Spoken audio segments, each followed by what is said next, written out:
All right, thanks everyone for joining again, the live stream cover challenge artist YouTube channel. We're here with Olivia Quintinilla, and she's done a handful of contributions in the group. I really enjoyed The Grudge by Tool last night, and then this morning, 9 to 5 by Dolly Parton. Yeah. Olivia, where are you located, and tell us a little bit more about yourself. Yeah. Well, I'm a Twin Cities musician. Right now, I'm live streaming from Texas because I jumped ship and went down to my mom's. Um, but yeah, I'm local artist, cellist, play with a lot of different bands in town. Also, a local music teacher. I'm still doing um, now online lessons, video lessons for my current students of those who wish to do that. Oh, that's nice. So you gotta love technology. You can still keep things going. Yeah, yeah, it's really That's nice. and that's the beauty of how this group is growing. I checked. Uh, I talked with Blake Foster just before this, and just then it was 8,900. So I'm sure by now it's over 9,000 Yeah, it's members. crazy. It is. I thought It I was is. doing this for just my friends, and I'm like, who's Yeah. who's Yeah. in this group watching? Um, but it is. It's all kind of fun. It gives us a challenge to learn new songs. Like I had never heard of The Grudge or Tool or anything like that. Most of the songs I've never actually like have thought of listening to or even hearing before. But and then Yeah. there's some that already come up that you already know, and then you're just like, all right, I can give you what you want like Yeah. pretty fast. Yeah. Yeah. Um, it's I just love how it's brought everyone together, and hopefully it gives the artists a little bit more exposure, maybe get some more fans, people go after their original stuff, and then get entertained themselves. That's the idea. So how'd you get started in music, or where'd your interest in the cello come from? Well, I've started since I was a little girl. I started on violin when I was 7, in Milwaukee, doing Saturday lessons like everyone else. Ended up switching to cello when I was 11. And I had already been kind of a part of a lot of the uh, supplemental music programs in Milwaukee. Knew quite a few of the teachers and whatnot. And it was just it was seen pretty early that I had a much more better knack at cello than violin. And so I've kind of been doing it ever since. Um, Art schools, Milwaukee High School of the Arts, Milwaukee Youth Symphony Orchestra. I have a degree in cello performance. So it's definitely a lot of the like classical and for a pretty long time. I was pretty closed off of a lot of other things until I graduated and relocated to Minneapolis. Started to enjoy the festival scene and was really started to get my eyes open to other string musicians. Like Allie Crawl and Neander String Mountain, showing like just superb like virtuoso string playing, but not in an orchestra, not in a symphony. Those have been dying since like 2008. So like I already knew going into college that like those jobs were going to be not really there. Like you can either be a teacher or you're going to have to start being a pretty well-rounded musician. So um, even back then before Minneapolis, I had already been trying to make myself more of a well-rounded musician. I did a lot of pit orchestras. Those are nice. Yeah, doing a lot of like Broadway musicals and even like working with the children's theater in Milwaukee and like playing in the pit orchestra for that and other community things. Um, as well as like did Latin jazz, and then in college started to do more jazz and avant-garde that gave me a little bit more of the like theory background. But all of that is still just very, very academic, very like, what exactly are you playing? This is what you're going to play. You're trying to do this exactly. Whereas now I do a lot of my playing by ear. I do like improv soloing and like bluegrass jam band and rock bands and stuff where I make my own parts. A lot of my friends that I play with that are amazing musicians, also some of them are self-taught, some of them only learn by ear. hopefully most of them know, like, they can tell you what key they're playing in, but they may not know like more of the theory behind it of like what the chord progression actually is or why something fits so well. So it's interesting to just like then be working with a lot of people who just play based on feel and by what they hear versus the kind of the classical academic side that I like dedicated about, Yeah. 20 years of my life. Yeah. Do you have anyone, or I mean, I'm not a cellist aficionado, but anyone you would attribute some influences from? Besides my teachers, not sure. There's a lot, like when I was younger, I listened to a lot of Rasputina, which is a 3 women metal like rock group, and Yeah. actually the lead cellist in that group is also the cellist that you see in Nirvana's MTV Unplugged as she's Okay. playing with them. That's the chick. It's her band. Um, Stuff like that. Honestly, a lot of my teachers did influence me. One of them is Matt Turner, and he's still around in Wisconsin. He just had such a different take on playing the cello. A lot of his stuff is still kind of jazz influenced, but yeah, and also Daryl Anger, because like it's always just like these new people who are making new sounds, getting creative with what they already know. We're all pioneers here, especially those who are playing, more traditionally classical instruments like cello or violin. But we even see it with band instruments, people taking the flute like Lizzo to like different heights, making these instruments like be cool. It's interesting that a lot of our orchestra and band programs have you playing still flutes, clarinets, trumpets, violins, and cellos, and versus guitars and electric basses. Yeah. Or learning how to play full kit drum. Most of these kids at age 11, when they're starting music in school, they're still learning the xylophone. They're still learning just on a basic snare and what to do with an orchestra. It's a little separated. But then, some people find their instrument, they get older, they realize they don't want to do classical music anymore.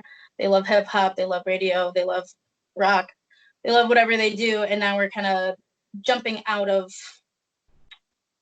what people may expect Yeah. from some of these instruments that you don't normally hear in mainstream music. Yeah, it makes me think of the first time I heard Robert Randolph, and that was the first time I saw anyone use the steel pedal guitar like that, as the front piece and as the main singer, and Yeah. it became Or one of my even like, favorites. what Bela Fleck has done with banjo, or Chris Seeley has done for mandolin. It just like, it puts it in a whole different perspective when you're like, wow, showcase what this instrument can do, and not just the musician, but like what that specific instrument can do. I feel a little bit at a crutch with some of these live stream challenges, because like I do only play the cello. I usually am playing with other people, and as a soloist, you can start and stop, and kind of you're adding flourishes, and usually I don't sing at all, and so this is kind of a fun thing to get out of your comfort zone. Yeah. When you go live, you actually still get like some butterflies, some nervousness, and I like the rawness of everyone's like videos, whether they're already well-known musicians or people who love to sing, and more amateur, for lack of a better word, and they're still like, okay, whew, wow, I'm nervous right now, and like Yeah. you're alone in your house, but it's nice to still get a little bit of that rush. Yeah. It's cool seeing so many people saying, "Hey, this is my first time playing live." And I've talked to some other folks in the group who, they used to play an instrument or sing, and now they're getting back into it because of this group. So it's great seeing that. I was going to ask you about any other instruments you play, but you already answered that. Any bands you're part of, solo work that you want to mention?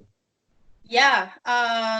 So you can, see me playing with Useful Jenkins. That's a Minnesota-based jam band. We also run Revival Music Festival. Band's been around for about 10 years. I've been in the band since 2015. And I love every single one of you. It's been really great. I've been able to travel to like, I think the total is like 15 or 16 states with them, as far Nice. out Oregon, and meeting a lot of friends along the way too. I also am, I would say, like a music partner to Joe Scarpolino. I've played when on his solo album of Smoke and Joe and Friends. I'm now in Iron Star, which is kind of a development uh, of kind of his solo project into like a real band. I also play with the Burbillies, which is a fun kind of joke super group of Minneapolis playing 80s hair metal covers, bluegrass style. Nice. We have a lot of fun. That was the last show we did in Minneapolis. Whether it was recommended or not, we still threw down on like March 14th. Um, so I do that stuff. Um, I do sit in with a lot of different people. So some people have seen me play with Pert Near Sandstone over the summertime at a few spots.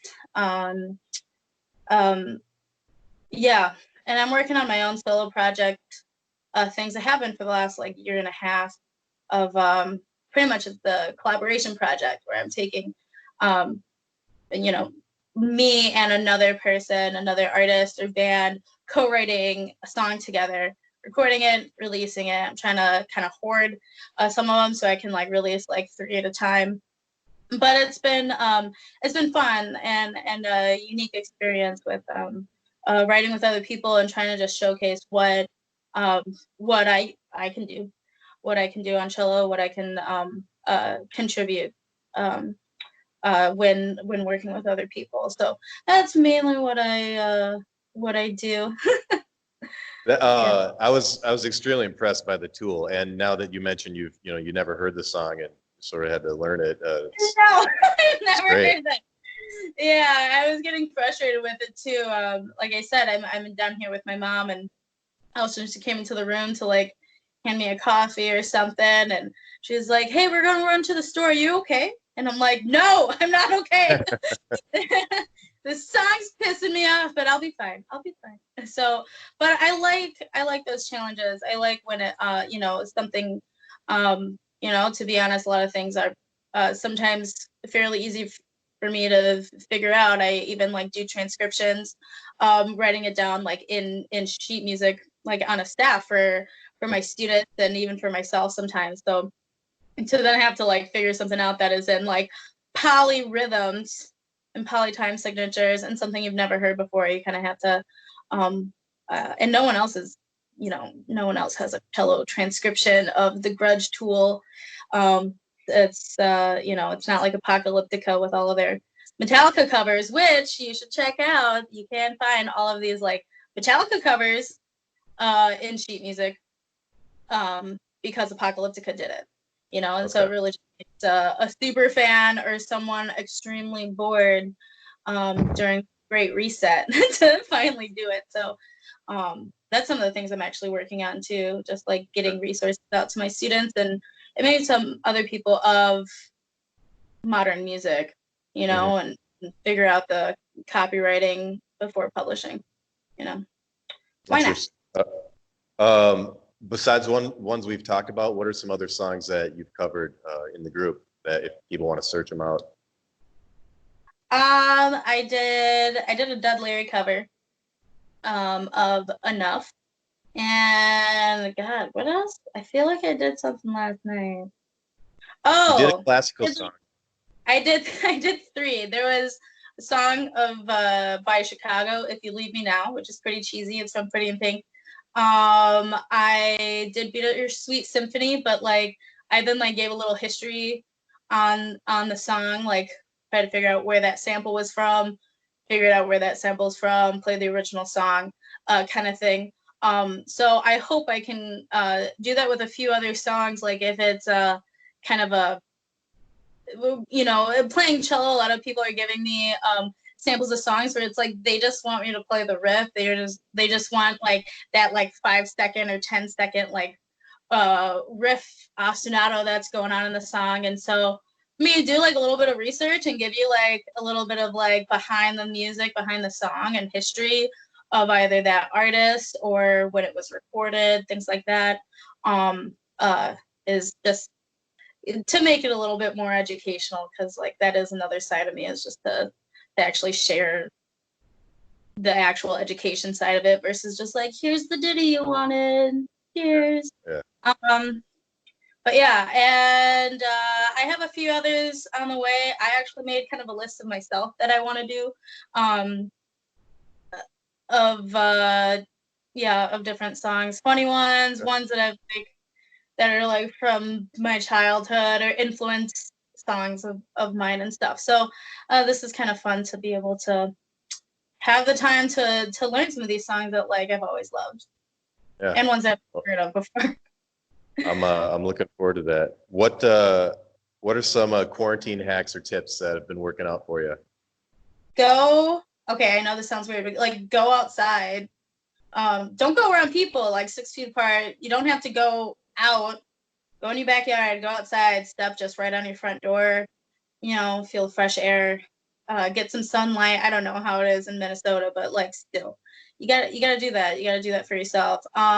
Take breaks away from your phone, from the TV, from the news. Like, you know, take a bath, turn everything off. Our mind does amazing things when we're finally not stimulated. So I have been like kind of like putting my phone on lockdown or like in airplane mode for certain times of the day. And I'm fortunate. I'm glad I did make this decision to you know, hop. And luckily my mom was like in Wisconsin that same weekend. And you know, when all the school shut down, it's just like all my work ended. And actually even before that, one of my jobs ended because of the St. Paul public school strike that started on March 10th. It didn't end until March 13th. And then before Monday rolled around, they already canceled school again. Yeah. So I hadn't seen those kids in a while. I was already in the mindset of that. But everything went digital. I realized I could work from anywhere, and I had the opportunity to get picked up and drive down to Texas with my cello and violin and cat and do work from there. And it was very hectic because, you know, I was driving for like 15-16 hours and had just like finished lessons at like 2 o'clock on Tuesday, and then started again by 1 o'clock on Wednesday and drove through the night. I didn't drive, I was in the backseat. But still, time is moving in different unique ways right now. But I am very glad that I get to I'm outside, I can go on land that's you know, away from people, and just kind of hide out here for a while, give my mom a little peace of mind too, and be around family, because I don't have any family in Minnesota. It would have just been me hanging out. And so yeah, I would say get some time outside, take a shower, brush your teeth. Don't forget about Absolutely. Some people are like, change your clothes, dude.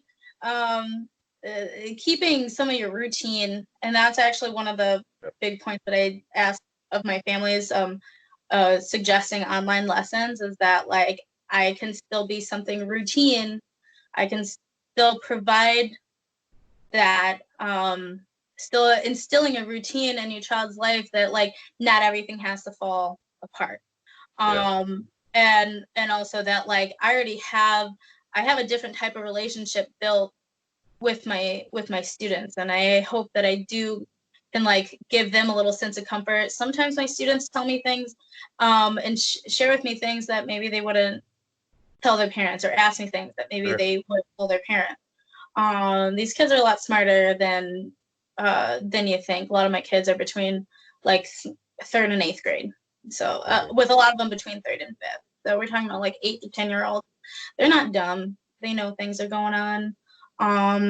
but they're also really resilient. Like these kids already know that this world is like a messed up place, and they're kind of they're very resilient to it. So Yeah, I'm glad I get to see them sometimes. I can get to still make them laugh. You get to still get them engaged with their instruments, and that's really you know, it gives a positive distraction. That's what this music is doing. It's making us feel things, but it can also give us a really nice distraction. Humor and music is medicine, and absolutely. make you still feel happy. It's weird. You gotta still feel happy if you're gonna be okay. If you let anger and fear reside in you, it really doesn't matter what's going on in the outside world. You know, Yeah. you're still gonna feel like that. And So it's so easy right now to go down that worry hole and just, just go and go and go. So putting the phone down, so yeah, unplugging. it's Yeah. also totally natural too. Like I think we Mhm. all need to allow ourselves to go outside and scream or scream into a pillow, whatever you need. You know, go cry in the shower for a little bit, but shower. Yeah. So like I don't care what you do in the shower, just like, you know, shower still. Things like What that. uh what are you looking forward to doing after sort of we're able to go out all the places that we used to be able to go out to? You know, I really do think it's seeing all my friends like in person, can actually like hug them, you know, and not have this fear of things. Yeah, it really is live music. I really can't wait. I think that, you know, let's hope they all happen. But like that first music festival for all of our friends that do music festivals, that it's it's gonna be pretty overwhelming to feel that kind of happiness and like we made it kind of Yeah. thing. So I am definitely looking forward to that. Um, yeah, and probably certain foods, but right now I'm like okay with that. Yeah. Where can people follow your work, and do you have a tip link you want to provide behind that? Yeah, so on Facebook, I have a private musician page, which is my name, Olivia Quintinilla dash musician. Um, you can also, you know, follow Yusel Jenkins, follow Einstar. Um, I also just recently put up a my own website at oliviastrings.com. So check it out. I got some videos that I've made with um, Yusel Jenkins, with Big Zach, Iron Star, and that's going to be the platform of me releasing the solo music that I have. So to just kind of have it centered all in one spot. Excellent, excellent. Folks, support the artists that are giving us this entertainment in the Facebook group. Olivia, thanks for your time. And Yes, everyone else, thanks for watching. Like, subscribe, share. You know what to do. yeah, awesome. Bye.